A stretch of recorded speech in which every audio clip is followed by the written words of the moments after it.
केला. या गावातले सर्व मान्यवर, माझे सर्व तरुण बांधव, सर्व ज्येष्ठ वडीलधारी मंडळी, सर्व माझ्या माता आणि सगळ्या माझ्या लाडक्या बहिणी, आज कोथरूडकरांनी मागे उभे राहण्याचा जो उत्स्फूर्त प्रतिसाद दाखवला सकाळी, त्याबद्दल मी तुमचं मनपूर्वक सगळ्यांचं आभार मानतो. ज्या विधानसभेला सामोरे जात असताना मी प्रत्येक ठिकाणी हेच सांगतो की मागील पंचवार्षिकमध्ये प्रामाणिकपणे प्रत्येक गावची सेवा केली, आपल्या गावची प्रामाणिकपणे सेवा करत आलेला आहे आणि त्या सेवेच्या माध्यमातून सगळ्या जाती धर्मातल्या सगळ्या वॉर्डमध्ये प्रत्येक ठाकरवाडीत आपण एक चांगल्या प्रकारचं वैभव प्राप्त केलं. शिक्षणापासून, आरोग्यापासून, पोलीस स्टेशन पासून, MSME पासून, रस्ते, गटार, क्रीडा संकुल, जे जे मला करता येईल ते मी केलं. कपर्तिकेश्वरला पण सुद्धा पैसा आहे आणि तिथे जाणारा कॉन्क्रीट रोड सुद्धा केला. ज्यांच्यासाठी म्हणजे लोकांसाठी मी केले.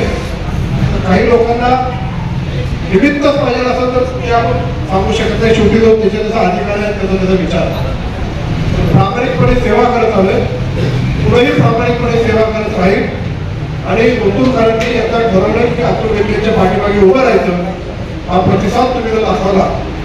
मी आता येता येता 2 रॅल्या पाहिला काढायचा आहे आणि दोन्ही रॅलीमध्ये जी माणसं आहे ती ओतूरची नव्हती, ती बाहेरून आलेली लोक होती. आपल्या रॅलीमध्ये सगळी लोक ही ओतूर गावातली होती. हे आपल्या रॅलीचं एक वैशिष्ट्य आहे. आणि संतोष शेट्टी सांगितलं की डुंगरवाडीच्या सरपंचापेक्षा ओतूरच्या सरपंचाने 1% मतदान जास्त केलं आणि ती करतील अशी माझी खात्री आहे. कारण त्यांनी गुलाबी साडी घेतली. आपण निवडणुकीला सामोरे जाताना या तालुक्याला आमदार झाल्यानंतर काय देणार आहे हे विषय आम्ही लोक समोर सांगतो. या तालुक्यात शिक्षणाने, आरोग्याने, रस्त्याने, विजेने, शेतकऱ्यांच्या पर्यंत शिवारापर्यंत पाणी पोहोचवण्यामध्ये आपण यश प्राप्त केलं आहे. त्या शेतमालाला बाजारभाव देण्यासाठी कृषी उत्पन्न बाजार समिती अत्यंत चांगलं काम करते. पण या तालुक्यात संस्कृती आणि संस्काराचा जतन व्हावं, वारकरी संप्रदायाला बरोबर घेऊन त्याचं सबलीकरण करून पुढची पिढी संस्कारक्षम व्हायला पाहिजे, याच्यावर मी जाणीवपूर्वक प्राधान्य देतो. आणि पुढच्या पंचवार्षिक या तालुक्यात रोजगाराची संधी मोठ्या संख्येने उपलब्ध व्हावी याच्याकरता आम्ही काय आराखड्या पर्यटनाचा DPR तयार करण्यासाठी आम्ही हाती घेतलेला आहे. कन्सल्टंटला 1.25 कोटी रुपये आदरणीय दादाने दिले. पर्यटनामध्ये अनेक प्रकल्प आहेत, तर वेळ घेणार नाही, पण जिल्ह्यातून रोजगार उपलब्ध होईल. कोथरूड परिसरात डोंगरवाडी गावामध्ये जाहिरात जमिनीमध्ये फूड प्रोसेसिंग पार्क आपण उभं करतोय की ज्याच्यामध्ये शेतमाल असतील, फळं असतील, भाज्या असतील, त्याच्या प्रक्रिया उद्योगातून स्थानिक उद्योजक तयार होतील, महिला बचत गटाला रोजगार निर्माण होईल, स्थानिक लोकांना रोजगार निर्माण होईल. अशा प्रकारचा आपल्या डोळ्यासमोर दिशा आहे.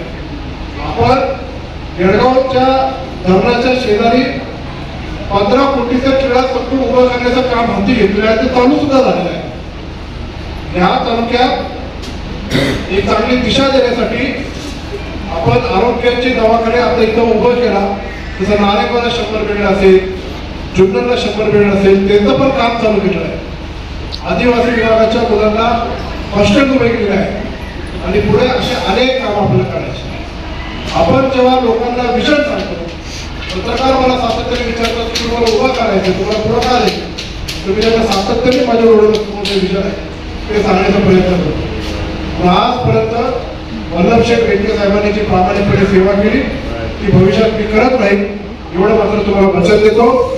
देव, देश, धर्म आणि संतांची आयुष्यात प्रामाणिकपणे सेवा करत राहील हे पण अभिवचन तुम्हाला देतो.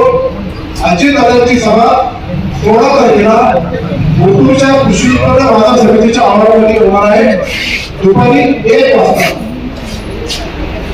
म्हणून तुम्ही सांगा ओतूरकरांनी प्रत्येक वाडीतल्या, प्रत्येक वस्तीतल्या, प्रत्येक वॉर्डमधल्या, प्रत्येक घरातला, प्रत्येक व्यक्ती आणि सगळ्या आलेल्या वेळी मोठ्या संख्येने हजर राहिले पाहिजे याची खबरदारी घ्या आणि तिथं अजितदादांना दाखवून द्या की यांना ओतूरकरांनी ठरवलेलं आहे की पाठीमागे उभं राहिलं तशाच याप्रमाणे सुद्धा आम्ही अतुल बेनकेच्या पाठीमागे त्यांच्या कामाच्या पाठीमागे आणि विशेष